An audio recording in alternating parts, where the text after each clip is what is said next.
When morning came, the Christmas lights of downtown Denver blurred into golden streams as Marcus, Chen guided his boss Rebecca Walsh toward his aging Honda Civic. Her designer heels clicked unevenly against the wet pavement, and she leaned heavily against his shoulder, mumbling something about quarterly reports and her ex-husband.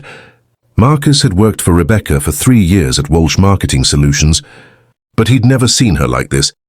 The elegant, composed woman who commanded boardrooms with a single, raised eyebrow was now struggling to find her own car keys in a purse, the size of a small suitcase. "Mr. Chen," she slurred, squinting at him through the soft glow of street lamps. "Did you know that you're the only person in that entire office who actually listens when people talk?" Marcus steadied her as she stumbled over a crack in the sidewalk. "Let's get you home, Ms. Walsh." The office holiday party had been winding down when Marcus noticed Rebecca at the bar, ordering her 5th martini. Most of the staff had already left. The few who remained were too caught up in their own celebrations to notice their CEO slowly unraveling in the corner. But Marcus noticed. He always noticed the small things, the way she'd been working later than usual, how her laugh had sounded hollow for weeks, the absence of her wedding ring since October. Being a single father to 7-year-old Emma had taught Marcus to read people carefully. He'd learned to spot the difference between "I'm fine" and the truth that hid behind those words. Now, as he opened the passenger door and helped Rebecca inside, she grabbed his wrist with surprising strength. Her eyes, usually sharp and calculating, were glassy but focused on his face. "You're a good man, Marcus Chen," she said quietly. "Your daughter is lucky." Something in her voice made his chest tighten. It wasn't just the alcohol talking. It was loneliness, pure and raw. The drive to Rebecca's address took 20 minutes through the quiet December streets. She lived in Cherry Creek, in one of those modern townhouses with floor-to-ceiling windows and carefully maintained landscaping. Marcus had imagined she'd have a place like this, sophisticated, expensive, pristine. Getting her inside proved challenging. Rebecca had fallen asleep during the drive, her head resting against the window, breath fogging the glass in small clouds. Marcus gently shook her shoulder. "Ms. Walsh, we're here." She stirred, looking around with confused eyes. "This is my house," she said, as if surprised by this fact. "Yes, ma'am. Can you make it inside?" Rebecca fumbled with her keys, dropping them twice before Marcus picked them up and unlocked the door himself. The interior was exactly as he'd expected. Minimalist furniture, abstract art, everything in shades of gray and white. But it felt cold, despite the thermostat reading 72 degrees.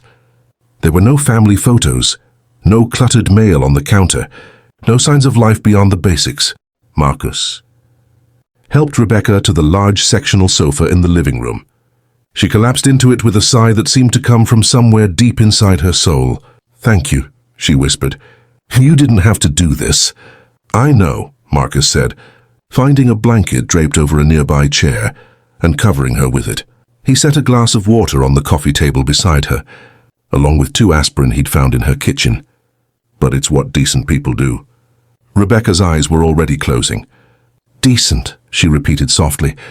"There's a word I haven't heard in a while." Marcus let himself out quietly, locking the door behind him.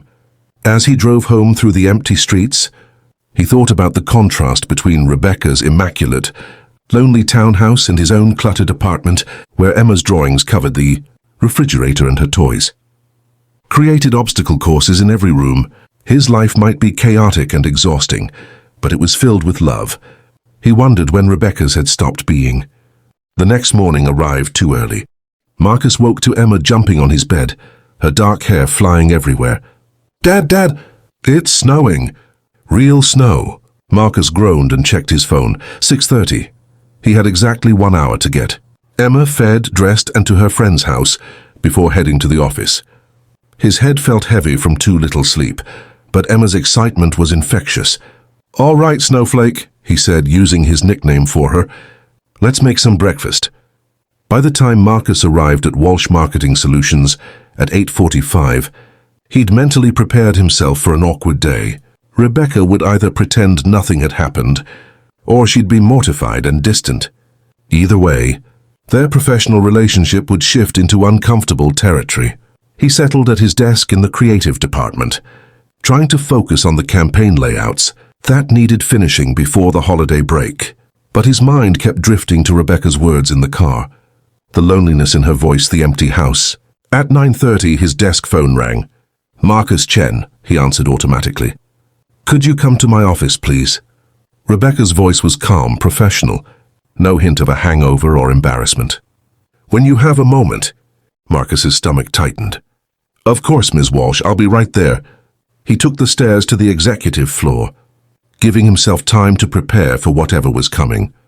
Termination seemed unlikely, but maybe she'd want to establish boundaries, make it clear that last night was an aberration that should never be mentioned again.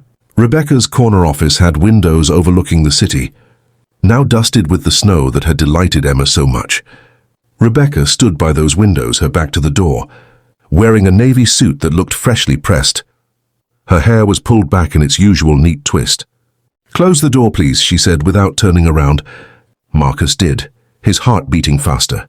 Rebecca finally turned to face him, and Marcus was surprised to see that she looked tired but not uncomfortable. Her expression was open, vulnerable in a way he'd never seen during business hours. "I owe you an apology," she began, walking to her desk but not sitting behind it. Instead, she leaned against the front of it, a more casual posture than her usual formal stance. "And a thank you. Ms. Walsh, you don't need to—" "Please let me finish." She took a breath. "Last night was not my finest moment. I've been dealing with some personal matters that I thought I could handle on my own. And clearly I was wrong. You saw me at my lowest. And instead of taking advantage of that, or gossiping about it, or simply walking away, you helped me." Marcus shifted his weight. "Anyone would have—" "No," Rebecca's voice was firm. "Most people wouldn't have. Most people from this office saw me at that bar and chose to ignore it. You didn't. And this morning I could pretend it didn't happen. I could act like I don't remember, save us both the awkwardness. But I'm tired of pretending." She walked to the window again, and Marcus could see her reflection in the glass. "My divorce was finalized last month," she continued quietly. 15 years of marriage gone, and I've been telling myself I'm fine, that I'm strong enough to handle it alone. But last night, after watching all of you at the party with your friends and partners and stories about your families, I realized how completely alone I've become." Marcus found his voice. "Ms. Walsh." "Rebecca," she interrupted, turning to face him. "I think after last night you can call me Rebecca."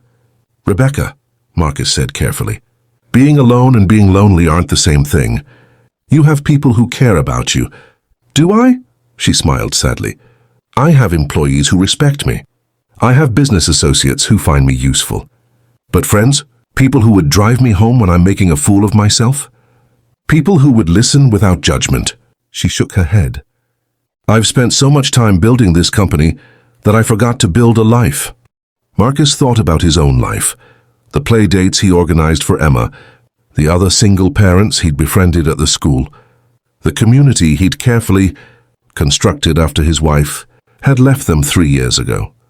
It hadn't been easy, but he'd learned that asking for help wasn't weakness.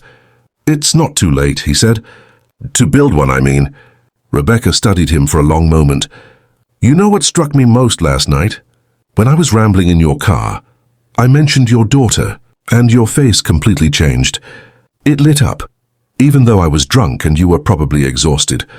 That's what love looks like, Marcus, real love. I haven't seen that in my own mirror in years." "Emma's my world," Marcus admitted.